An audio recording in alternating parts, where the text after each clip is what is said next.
अल्लाह ही अल्लाह किया करो, दुख न किसी को दिया करो, जो दुनिया का मालिक है काम उसी का लिया करो।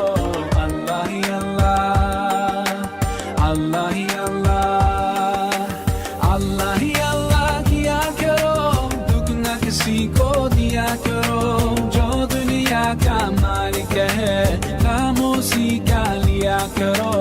अल्लाह ही अल्लाह, अल्लाह ही अल्लाह।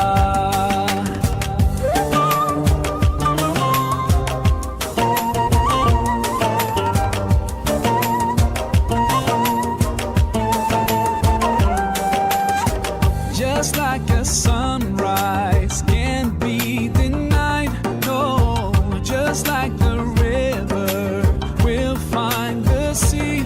Oh Allah, you're here, you're always near, and I know without a doubt that you always hear my prayer. सच की राह पे चला करो, दुख न किसी को दिया करो, जो दुनिया का मालिक है काम उसी का लिया करो।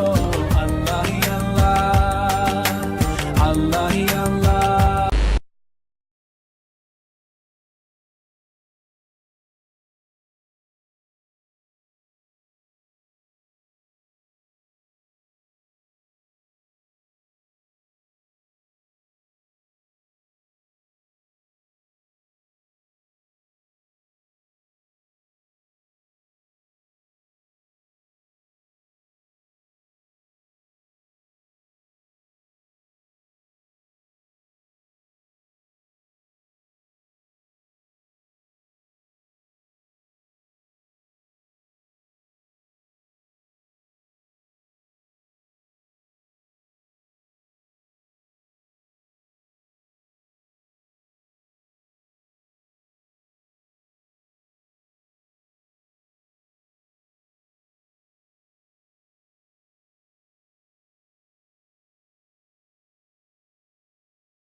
dan membacakan istighfar bagi yang berdosa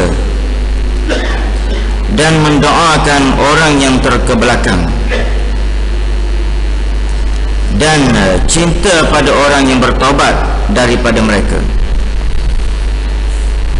Jadi ini satu riwayat daripada Anas bin Malik mengambil hadis Nabi SAW yang bermaksud 4 macam kewajipan terhadap kaum muslimin.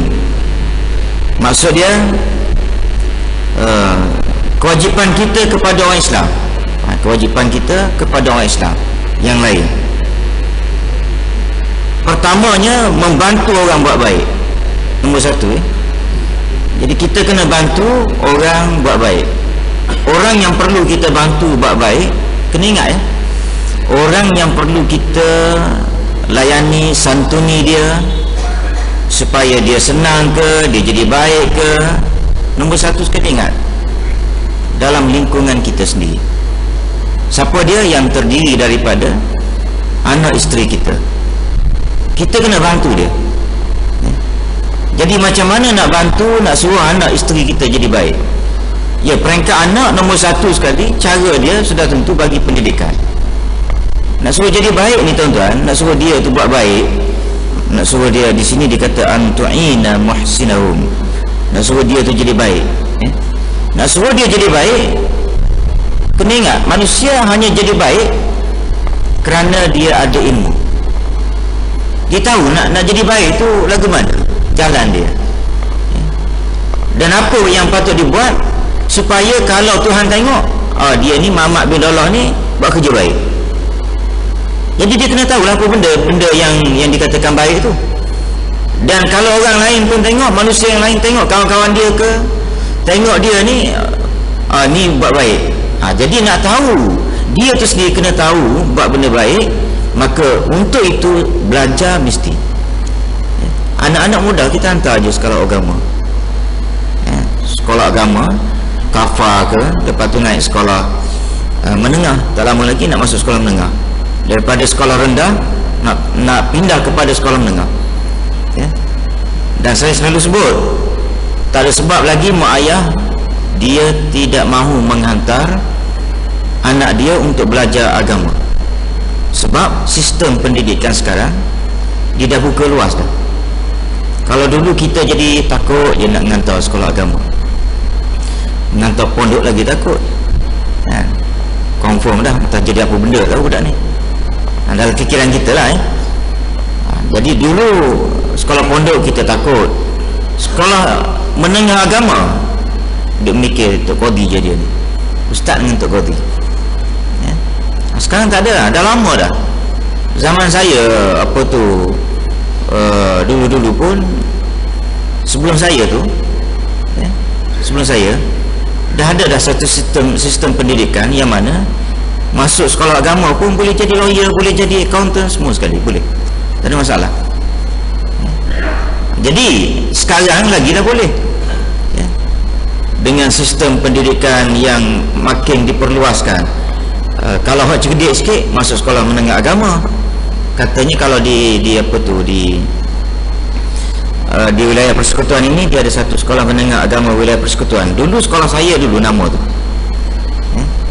Daripada sekolah di Raub, kan, sekolah menengah agama Dom, yang mana cemerlang dalam peperiksaan SRP masa tu, dimasukkan sekolah menengah agama wilayah persekutuan, yang masa itu duduk di belakang UiAPJ. Itu tapak kita yang pertama, kan? Lepas tu dipindah kepada Labu, habis nama wilayah hilang, dia jadi sekolah menengah agama persekutuan Labu, ya? Lepas tu orang KL komplain, bawa meeting dalam pendidikan kot, Kementerian Pendidikan, di wilayah persekutuan KL tak ada sekolah agama, ya? Yang sepatutnya sekolah menengah agama wilayah persekutuan itu adalah untuk orang Kuala Lumpur, ya? Jadi oleh kerana dipindah ke Labu tak ada, ya? Maka dibuatnya sekolah menengah agama Kuala Lumpur di Manjalara. Saya sempat mengajar situ 3 bulan sebelum mengajar di Universiti Melaya. Sekarang ni Jabatan Agama pula buat, ya, sekolah menengah agama wilayah persekutuan di Ceras, dan ada satu lagi di mana, ya? Yang tahfiz punya pun ada. Jadi maknanya sekolah-sekolah ni semuanya nama sekolah agama, belajar agama, tetapi dia punya bidang yang nak dipilih oleh anak-anak kita tu, sama ada nak jadi lawyer ke accountant apa doktor, semua ada belaka, boleh, tak ada masalah lah. Lepas tu di peringkat persekutuan ataupun nasional pula, sekolah agama ni dia banyak lah, ya, yang bertaraf asrama penuh macam integrasi Gombak, kan? Dia setiap negeri ada sekolah, setiap negeri tak silap saya ada sekolah menengah integrasi. Kadang-kadang ada satu negeri ada 2-3 tempat, ya.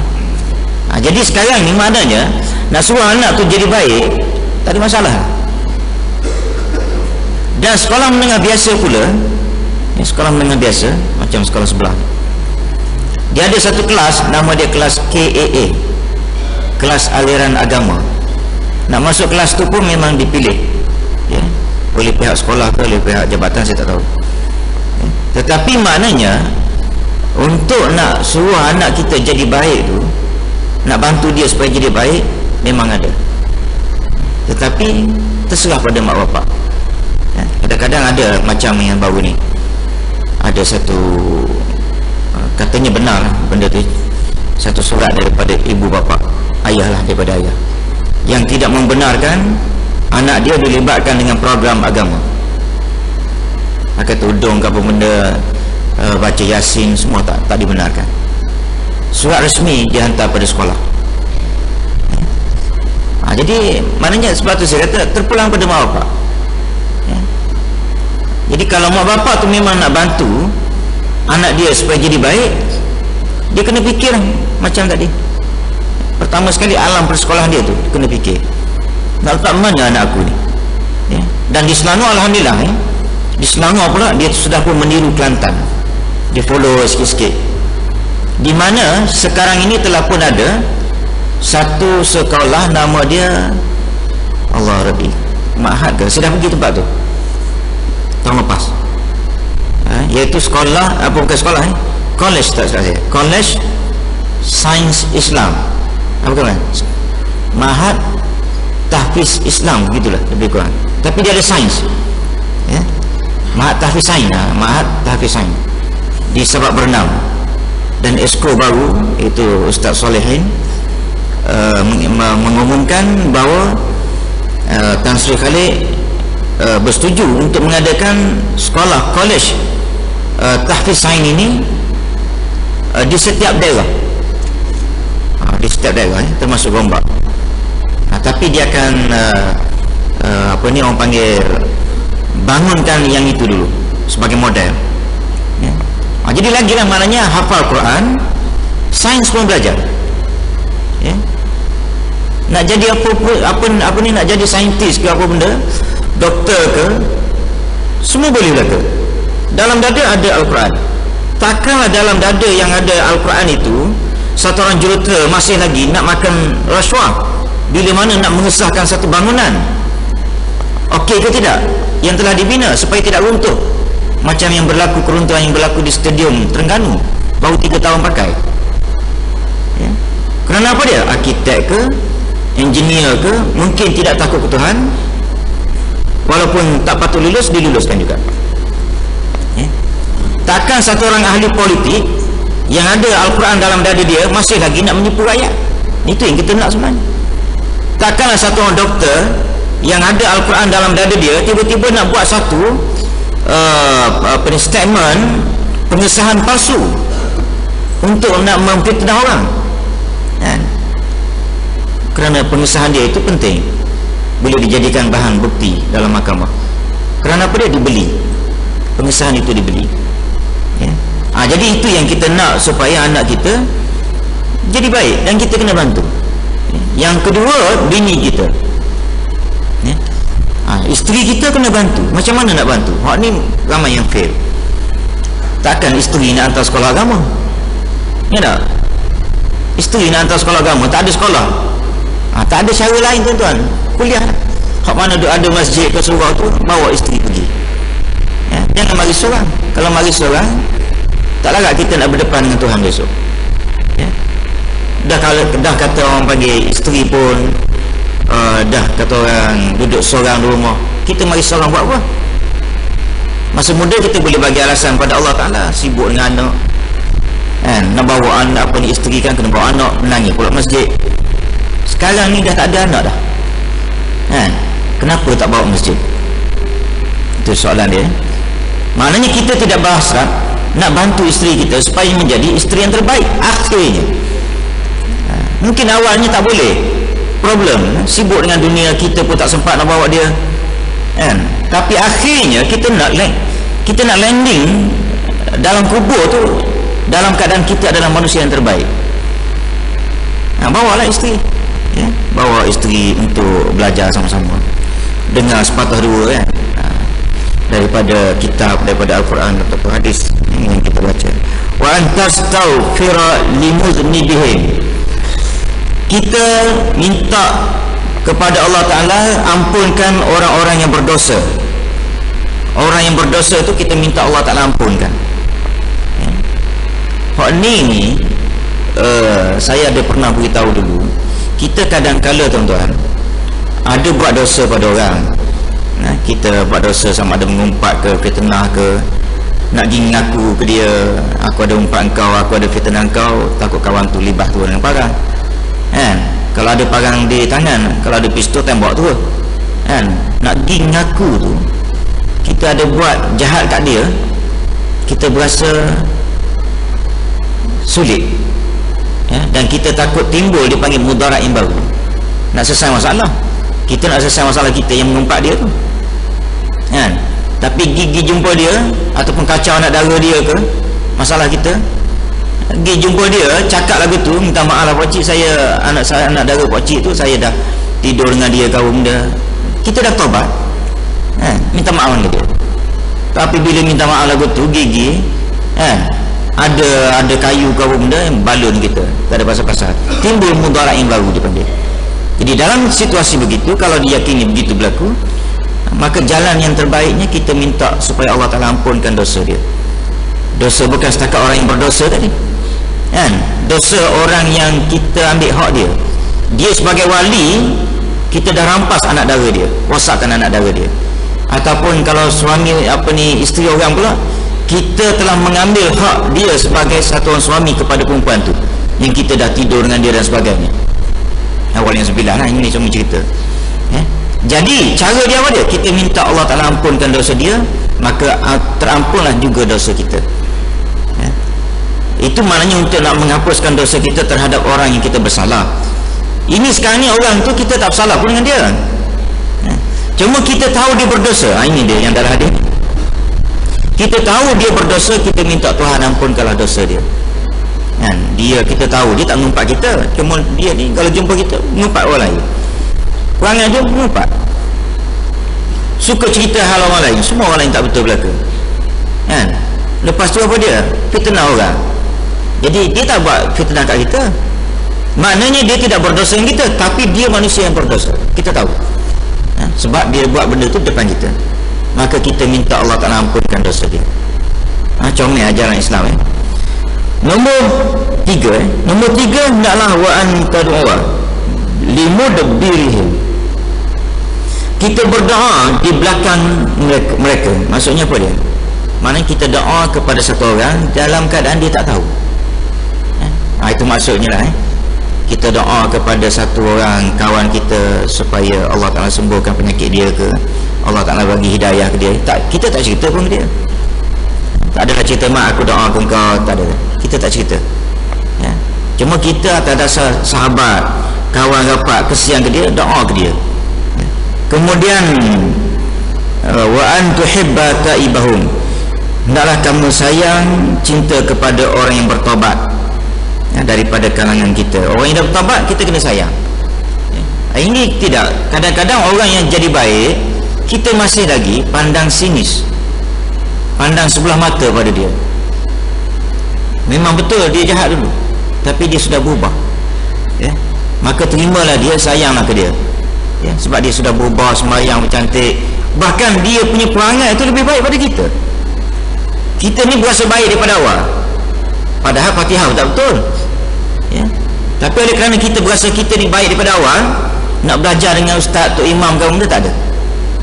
Tapi orang yang dia umur 50 tahun, dia berasa dia jahat sangat, lepas tu dia jadi baik, tabat. Bila jadi baik, dia jumpa ustaz, tok imam, betul Fatihah, betul sembahyang, semua dia betul belaka, maka masa tu dia hara-hara lebih baik pada kita. Sebab tu jangan kita menghina orang yang kelihatan dah nak jadi baik, apatah lagi kalau dia sudah bertobat kepada Allah Ta'ala. Jadi saya rasa setakat dulu. Saya nak jelas sikit, sebab ada dimaklumkan pada saya satu persoalan, boleh ke tidak kata, saya tak ingat wording dia yang ditulis pada saya tu, kalau tak ada Muhammad maka Umar layak jadi Nabi. Ada pernah saya kata begitu kot. Itu yang diajukan pada saya. Dia maksud dia, yang saya ingat yang baru ni kot, yang hari Sabtu baru ni, maksud dia, saya menceritakan tentang Saidina Umar tu. Nabi nak cerita Saidina Umar ni maknanya manusia yang bagus, sampai Nabi kata kalaulah ada Nabi lepas aku ni, Umar lah Nabi dia. Itu maksud, bukan maknanya nak lantik Umar je sebagai Nabi, tidak. Nabi nak ceritanya takwa Umar ni hebat, takwa Saidina Umar tu hebat, keadilan dia pun hebat, takut ke Tuhan hebat. Setelah dia sebelum itu menjadi manusia yang kata orang yang jahat, masa dia jadi dalam keadaan kafir tu sebelum masuk Islam, tapi bila dia convert masuk Islam, maka dia jadi manusia yang baik, sampai Nabi kata Islam akan menangis kalau sekiranya kau mati wahai Umar. Satu. Yang kedua, kalau ada Nabi lah lepas aku ni wahai Umar, kau lah jadi Nabi. Kalau ni bukan nak lantik, nak ceritanya orang hebat lepas aku, kau lah, tapi di sana iman Sayyidina Abu Bakar lebih hebat daripada Umar, tapi nak cerita dari sudut ketegasan, takwa, dia payah nak cari tuan orang takut ke Tuhan, lepas tu orang tegah. Kadang-kadang takut ke Tuhan ada, tapi tegah tak. Orang buat jahat depan mata dia, dia buat tapi dia takut ke Tuhan. Tapi Umar ni ada benda tu, Jadi sebab itu Nabi kata kalau ada Nabi lepas aku, maka Umar lah Nabi. Bukan maknanya saya katakan bahawa saya tidak bermaksud untuk menyatakan Umar tu layak jadi Nabi. Nabi itu tak layak, bukan ya? Nabi kata kalau ada Nabi lepas aku, engkau lah layak jadi Nabi ya? Okey.